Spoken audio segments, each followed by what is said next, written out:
आराध्य देव के चरणों में वंदन। आदरणीय समणी जी, उपस्थित भाइयों तथा बहनों, जैन तत्व विद्या का हमारा वाचन चल रहा है। इसके अंतर्गत हमने प्रथम वर्ग में 25 मूल जो थे उनकी चर्चा हमने कंप्लीट की। आज से हम जैन तत्व विद्या का जो दूसरा वर्ग है उसमें हम पहला बोल है उसकी हम चर्चा करेंगे। तो जो दूसरा वर्ग है इसमें भी 25 बोल है। पहले वर्ग में तो हमने चर्चा की थी जीव तत्व के बारे में, यानी जीव तत्व से संबंधित अनेक दृष्टियों से हमने चर्चा की। और जीव का प्रतिपक्ष क्या है? अजीव है। तो हम दूसरे वर्ग में अजीव से संबंधित चर्चा करेंगे। अजीव का मतलब होता है जिसमें चेतना नहीं होती है।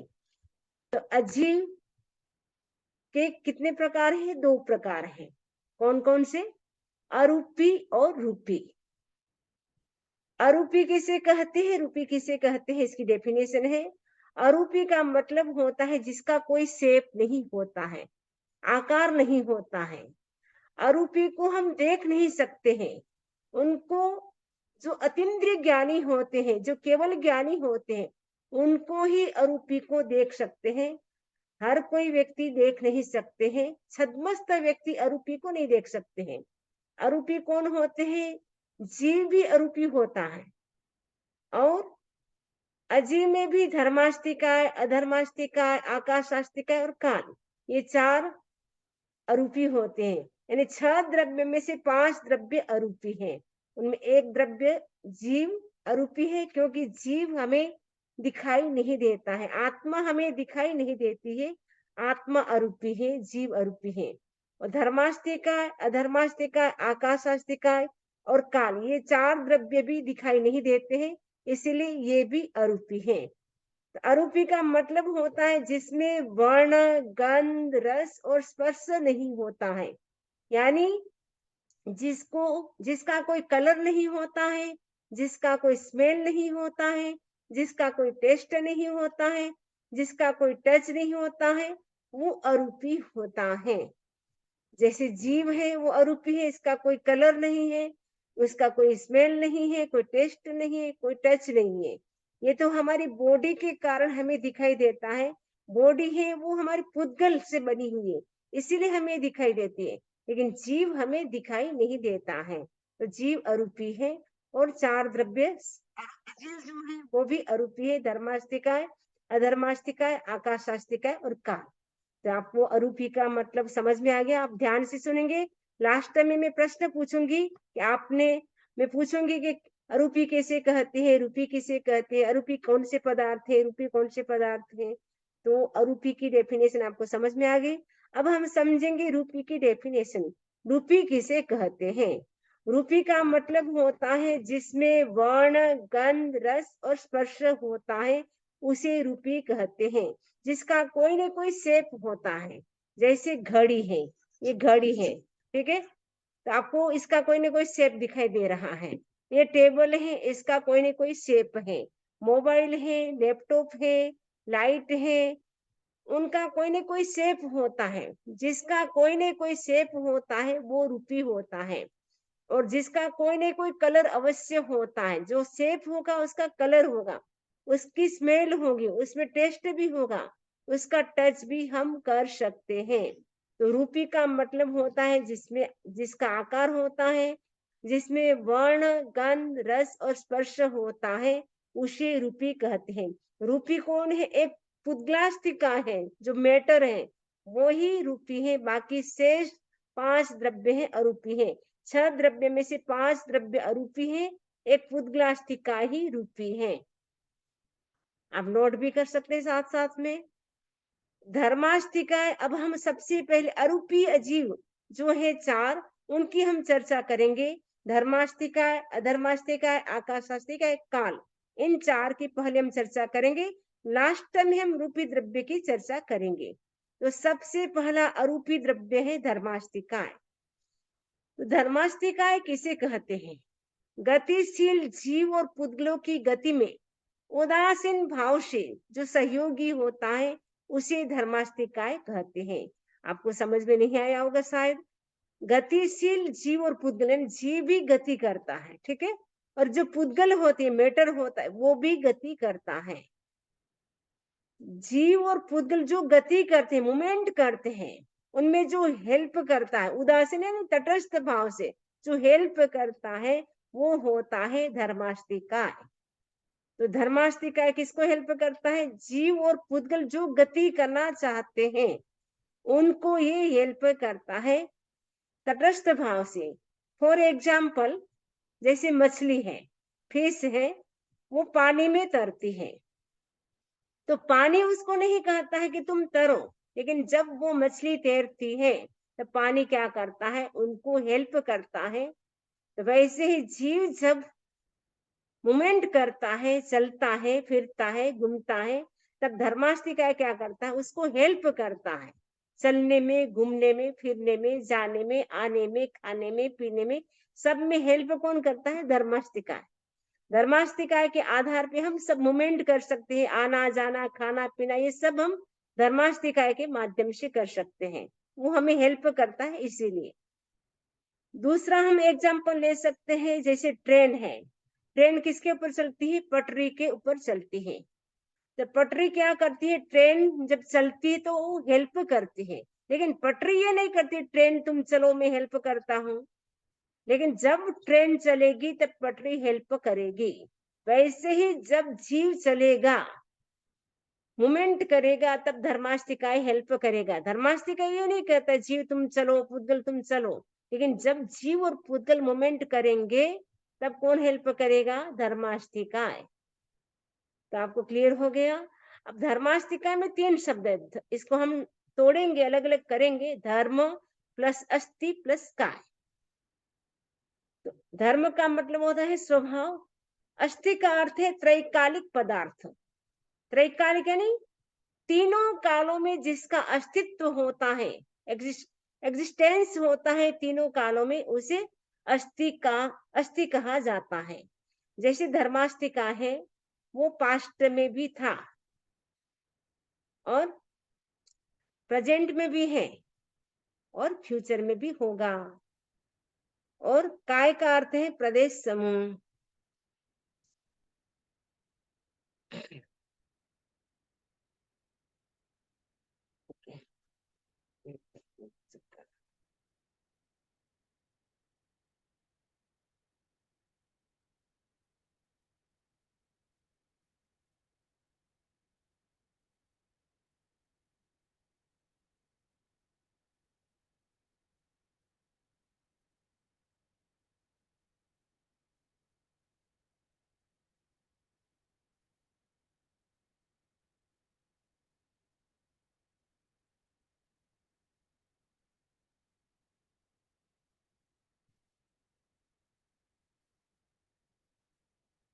दूसरा है अधर्मास्तिकाय। अधर्मास्तिकाय क्या करता है? जीव और पुद्गल जो स्थिति करते हैं, यानी जब स्थिर रहते हैं, उनको ये हेल्प करता है अधर्मास्तिकाय। तो जीव और पुद्गल जब स्थिर रहते हैं, उनको हेल्प करने वाला है अधर्मास्तिकाय। भगवती सूत्र है, उनमें गौतम स्वामी भगवान महावीर से प्रश्न करते हैं, क्योंकि जो भगवती सूत्र है उसमें लगभग 36,000 क्वेश्चन आंसर है। तो गौतम स्वामी भगवान महावीर स्वामी से प्रश्न करते हैं, प्रभु धर्मास्तिकाय से जीव को क्या लाभ होता है? तो भगवान महावीर स्वामी कहते हैं, गौतम धर्मास्तिकाय के माध्यम से जीव चल सकता है, बोल सकता है, चिंतन कर सकता है, हाथ पैर को हिला डुला सकता है, आना जाना कर सकता है, कोई भी वस्तु भेजना हो तो भेज सकता है। तो धर्मास्तिकाय यदि नहीं होता तो जीव न चल सकता, न बोल सकता, न चिंतन कर सकता, न हाथ पैर हिला सकता, न आना जाना कर सकता, न कोई वस्तु भेज सकता। तो धर्मास्तिकाय का कितना बड़ा सपोर्ट है हमें कि हम उसके माध्यम से चल सकते हैं, बोल सकते हैं, चिंतन कर सकते हैं।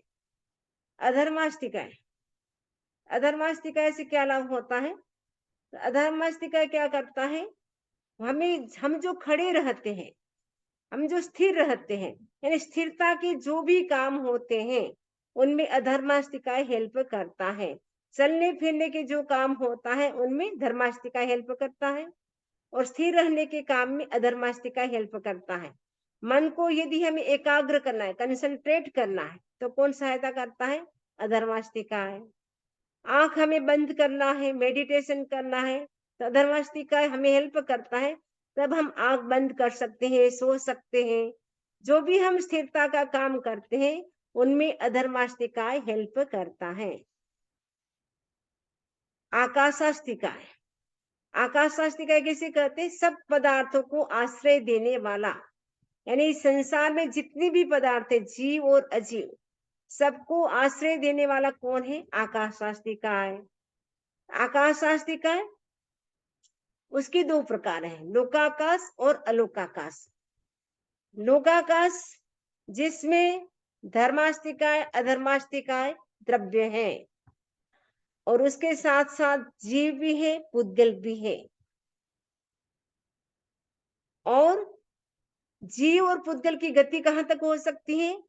जहां तक धर्मास्तिकाय अधर्मास्तिकाय है, यानी जहां तक धर्मास्तिकाय अधर्मास्तिकाय की गति होती है वहां तक ही जीव और पुद्गल की गति होती है। यानी जहां धर्मास्तिकाय अधर्मास्तिकाय होता है वहीं जीव और पुद्गल की गति हो सकती है।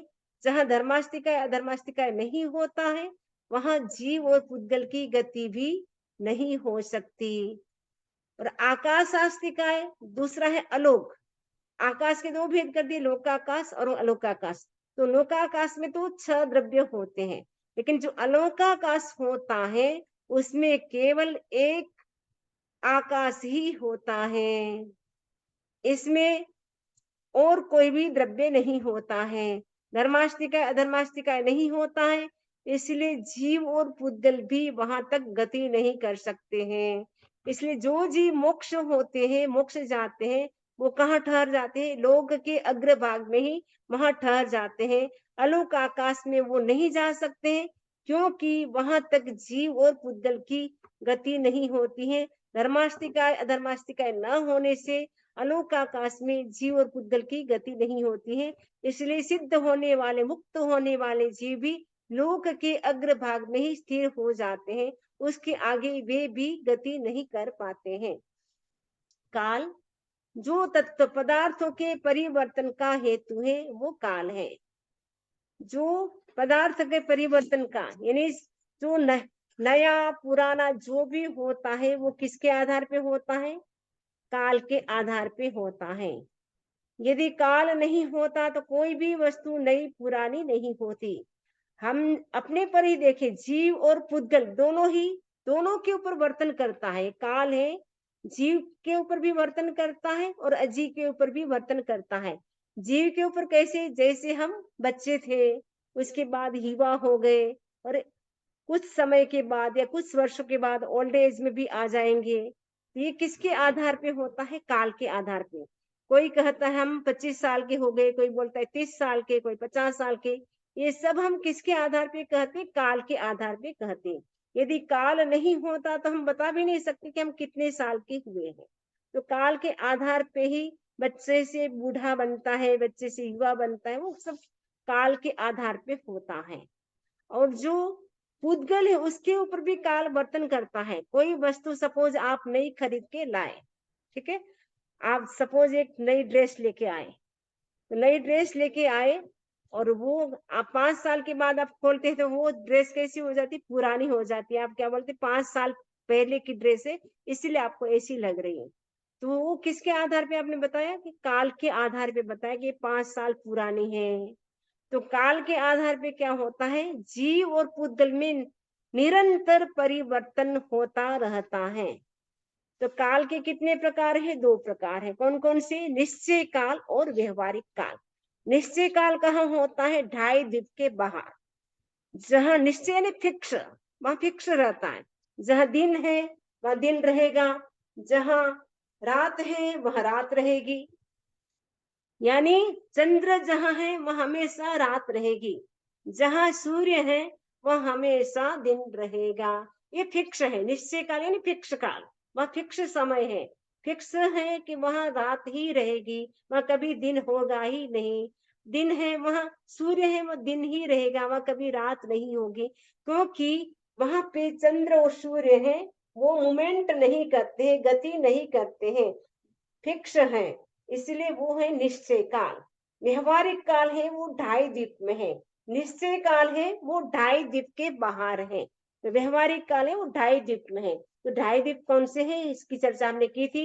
जम्बू द्वीप, धात्रिखंड द्वीप और अर्ध पुष्कर द्वीप, ये है ढाई द्वीप। तो ढाई द्वीप में ही ये चंद्र और सूर्य मूवमेंट करते हैं।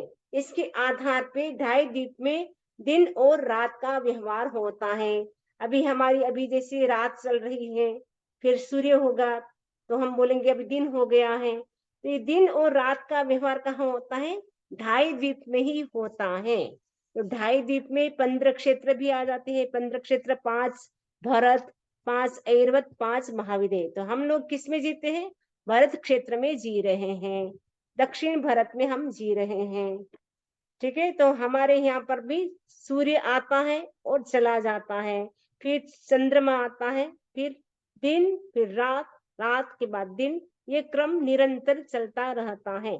तो व्यवहारिक काल जहाँ होता है वह चंद्र और सूर्य क्या करता है, मूवमेंट करते हैं, और ढाई द्वीप के बाहर कोई मूवमेंट नहीं करते हैं। तो ये व्यवहारिक काल केवल ढाई द्वीप में ही होता है।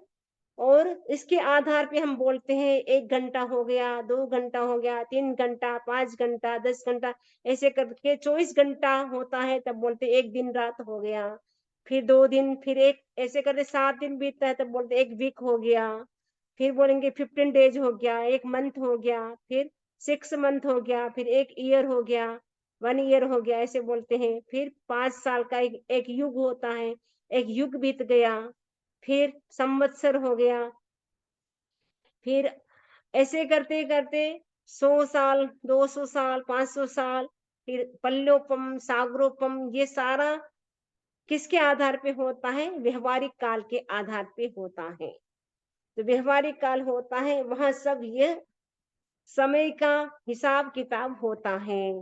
तो व्यवहारिक काल के आधार पे हम बोलते हैं कि संख्यात समय बीत गया, असंख्यात समय बीत गया, या अनंत काल बीत गया। हम बोलते हैं कि संसार में परिभ्रमण करते करते हम सबको अनंत काल बीत गया है। वो किसके आधार पे कहते हैं, हम व्यवहारिक काल के आधार पे कहते हैं। तो व्यवहारिक काल है, इसीलिए हम कहते हैं कि हमें इतना समय बीत गया। संख्यात काल का मतलब जिसको हम काउंट कर सकते हैं, असंख्यात समय का मतलब है जिसको हम काउंट नहीं कर सकते हैं। तो अनंत काल का मतलब होता है एंडलेस, जिसका कोई एंड नहीं, वो अनंत काल होता है। तो ये सारे जो हमने भेद किए वो व्यवहारिक काल के आधार पे होता है। निश्चय काल में ऐसा कुछ भी नहीं होता है, क्योंकि वहां मूवमेंट ही नहीं करते हैं, तो वैसा का वैसा समय रहता है, उसमें कोई चेंज नहीं होता है। तो समय को हम एग्जाम्पल से समझ सकते कि समय कितना सूक्ष्म है। काल को हम समय भी कहते हैं, तो समय कितना है, सूक्ष्मतम भाग, काल का सूक्ष्मतम भाग है वो समय है। तो समय कितना छोटा है, यानी एक हम आंख बंद करते हैं, खोलते हैं, उसमें असंख्य समय बीत जाते हैं। आपने बोला, आ ई इतना सा बोला, उसमें असंख्य समय बीत गया। उसको हम एग्जाम्पल से समझ सकते हैं। जो आगमों में ये एग्जाम्पल मिलते हैं, भगवती सूत्र आदि आगमों में, उनमें एग्जाम्पल दिया है। बहुत सुंदर एग्जाम्पल है कमल पत्र का, यानी लोटस है, वो लगभग 100 उसकी लीव्स है, पत्तियां हैं। उसमें कोई व्यक्ति एक सुई डाल करके उसका छेदन करता है, तो हमें क्या लगता है कि एक साथ उसने सुई को डाला और उसका छेदन कर दिया। ऐसा नहीं, 1 बाय 1, एक पत्ते में गया, फिर दूसरे में सुई गई, फिर तीसरे में, ऐसे करके लास्ट में 100 में आई, तब जा करके पत्ते का छेदन हुआ। लेकिन देखने वाले को क्या लगता है, एक साथ सुई चली गई। तो समय है बड़ा सूक्ष्म है। तो कमल पत्र का उदाहरण से समझ लिया कि समय कितना सूक्ष्म है। एक 100 लोटस है, उसमें 100 लीव्स हैं, उसमें किसी ने सुई डाली और एक साथ उसमें आर पार हो गई, तो हमें लगता है कि एक समय में चली गई, लेकिन नहीं, ऐसा नहीं, एक साथ नहीं गई, 1 बाय 1 गई है। तो कमल पत्र का उदाहरण, दूसरा उदाहरण दिया है जीर्ण वस्त्र का, यानी एकदम ओल्ड वस्त्र हो गया, एकदम पुराना हो गया है। तो उस पर जो ओल्ड क्लॉथ है, उसमें कोई 32 साल का युवक है, वो आता है, उसको एक साथ फटाफट फाड़ देता है। तो हमें क्या लगता है कि एक साथ उसने फाड़ दिया, लेकिन ऐसा नहीं। वो जो वस्त्र होता है, कपड़ा होता है, वो कैसे बनता है? धागे से बनता है। एक धागा टूटा, दूसरा टूटा, तीसरा टूटा, ऐसे करते करते, फटते फटते फटते लास्ट जब तंतु टूटेगा, तब पूरा कपड़ा फटेगा। ये जीर्ण वस्त्र का उदाहरण और कमल पत्र का उदाहरण समय को पहचानने के लिए, समय की जानकारी, माने समय को हम कैसे जान सके कि कितना सूक्ष्म है, उसको बताने के लिए ये दो एग्जाम्पल आगमों में आते हैं। लास्ट हमारा द्रव्य है रूपी। 4 हमने द्रव्य की चर्चा की, अरूपी द्रव्य की। कौन कौन सी? धर्मास्तिकाय, अधर्मास्तिकाय, आकाशास्तिकाय और काल। ये 4 हमने रूपी द्रव्यों, अरूपी द्रव्यों की चर्चा की। और जीव की इसीलिए हमने नहीं चर्चा की, क्योंकि जीव की हमने पहले वर्ग में चर्चा काफी कर ली। अनेक दृष्टियों से जीव तत्व की हमने चर्चा कर ली, अनेक भेदों में, कि जीव के कितने भेद है, 2 भेद, 3 भेद, 4 भेद, 5 भेद, कई प्रकार के हमने इसकी चर्चा की। इसीलिए यहाँ पे केवल अजीव तत्व की ही चर्चा की जा रही है। अजीव तत्व में भी अरूपी और रूपी, अरूपी अजीव की अभी हमने चर्चा कंप्लीट की। धर्मास्तिकाय, अधर्मास्तिकाय, आकाशास्तिकाय और काल, ये 4 द्रव्य अरूपी हैं। वो दिमाग में आप सेट कर ले कि ये 4 द्रव्य अरूपी हैं, क्योंकि वो हमें दिखाई नहीं देते हैं। धर्मास्तिकाय भी हमें दिखाई नहीं देता है, हम चलते हैं फिरते हैं, लेकिन हमें नहीं लगता है कि हमें धर्मास्तिकाय हेल्प कर रहा है। लेकिन धर्मास्तिकाय हेल्प करता है, तभी हम चलते हैं फिरते हैं। और अधर्मास्तिकाय के माध्यम से हम स्थिर रहते हैं, बैठने का काम कर सकते हैं, मेडिटेशन कर सकते हैं, आंख बंद कर सकते हैं, सो सकते हैं। वो सब हम, अधर्मास्तिकाय हेल्प करता है, तब हम कर सकते हैं। आकाशास्तिकाय हमें क्या करता है? स्थान देता है। जब भी हम बैठते हैं, तब हमें स्थान कौन देता है? आकाशास्तिकाय। यदि आकाशास्तिकाय हमें स्थान न दे, हम बैठ भी नहीं पाते। आकाशास्तिकाय का भी हमारे पे बड़ा उपकार है।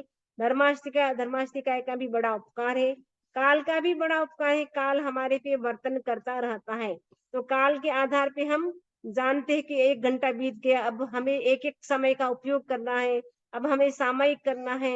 यदि काल नहीं होता तो सामयिक भी कैसे करते? क्योंकि 48 मिनट की सामयिक होती है, तो कैसे हमें पता चलता कि हमारी सामयिक आई कि नहीं आई? तो काल का भी बड़ा हमारे पे उपकार है कि काल के आधार पे हम जागरूक रहते हैं कि अब हमें प्रमाद नहीं करना है। भगवान कहते हैं समयम गोयम मा पमाए, हे गौतम एक क्षण भी प्रमाद मत करो। ये समय बड़ा बलवान है, बड़ा मूल्यवान है, एक एक समय का उपयोग करना है। ये भगवान कहते हैं कि जो व्यक्ति धर्म करता है, उस व्यक्ति की रात्रियां सफल होती है। जो व्यक्ति धर्म नहीं करता है, उस व्यक्ति की रात्रियां निष्फल चली जाती हैं। तो हमें क्या करना है? मनुष्य जीवन मिला है, उसका हमें बेनिफिट लेना है, लाभ लेना है। तो अजीव तत्व की हमारी चर्चा कंप्लीट हुई। अब है अजीव तत्व के अंतर्गत हमने अरूपी अजीव की चर्चा कंप्लीट की। अब हम करेंगे रूपी द्रव्य की। रूपी द्रव्य मात्र एक ही है, पुद्गलास्तिकाय, जिसको हम मेटर कहते हैं। तो पुद्गलास्तिकाय यानी जिसमें वर्ण, गंध, रस और स्पर्श होते हैं, यानी जिसका कोई न कोई टेस्ट होता है, कोई न कोई कलर होता है, कोई न कोई स्मेल होती है, और जिसका अनुभव किया जा सकता है, यानी टच कर सकते हैं, वो होता है पुद्गलास्तिकाय। वर्ण, गंध, रस, रस स्पर्शवान पुद्गलः, जिसमें वर्ण, गंध, रस और स्पर्श होता है, उसे पुद्गल कहा जाता है। ये जो पुद्गलास्तिका है, उसके भी 2 भेद हैं, परमाणु और स्कंद। परमाणु है वो सबसे छोटी इकाई है, परमाणु। परमाणु है वो पुद्गल की सबसे छोटी इकाई है। परमाणु भी बहुत सूक्ष्म है, जिसको हम आंखों से नहीं देख सकते हैं परमाणु को। और परमाणु कब बनता है? जब पुद्गल से अलग हो जाता है, तब वो परमाणु बनता है। जब तक वो पुद्गल के साथ जुड़ा हुआ है, तब तक वो स्कंद या प्रदेश के रूप में रहता है, लेकिन जैसे ही वो अलग हो जाता है वो परमाणु हो जाता है। तो परमाणु भी यद्यपि मूर्त है, रूपी है, फिर भी हमें दिखाई नहीं देता है क्योंकि वो बड़ा सूक्ष्म होता है। और जो स्कंद होता है वो सबसे बड़ा होता है, उद्गल का सबसे बड़ा भाग। वो कौन सा होता है बड़ा? अचित महास्कंद। अचित महास्कंद है पुद्गल का सबसे बड़ा होता है। अचित महास्कंद पुद्गल का सबसे बड़ा रूप है। ये अचित महास्कंद कब होता है, कहा जाता है? जब केवली समुद्घात करते हैं, केवल ज्ञान जब हो जाता है, उसके बाद लगता है कि आयुष्य कर्म तो थोड़ा है, लेकिन कर्म बहुत ज्यादा है। वेदनीय नाम गोत्र, उनको लेबल में लाने के लिए केवली भगवान क्या करते हैं? केवली समुद्घात करते हैं। तो केवली समुद्घात करते हैं तब अपने शरीर से क्या करते हैं? जो पुद्गल होते कर्म पुद्गल, उनको पूरे लोक में फैला देते हैं। जो पुद्गल होते हैं शरीर से जो निकलते पुद्गल, वो अचित होते हैं, इसीलिए वो अचित महास्कंद कहलाता है। और पूरे लोक में वो फैल जाते हैं, जहां जहां खाली स्पेस होता है पूरे लोक में वो भर जाते हैं। वो अचित महास्कंद होता है, वो सबसे बड़ा होता है पुद्गल का रूप। और परमाणु होता है वो सबसे छोटी इकाई होती है। तो ये हमने संक्षेप में 6 द्रव्य की हमने चर्चा कंप्लीट नहीं 5 द्रव्य की चर्चा कंप्लीट की। उनमें 4 द्रव्य अरूपी, धर्मास्तिका, अधर्मास्तिका, आकाशास्तिका, काल, और एक पुद्गल द्रव्य है वो रूपी। तो रूपी इसीलिए है कि उनमें वर्ण, गंध, रस, स्पर्श पाए जाते हैं, इसीलिए वो रूपी। और अरूपी इसीलिए कि उनमें वर्ण, गंध, रस, स्पर्श नहीं पाए जाते, इसीलिए वे अरूपी कहलाते हैं।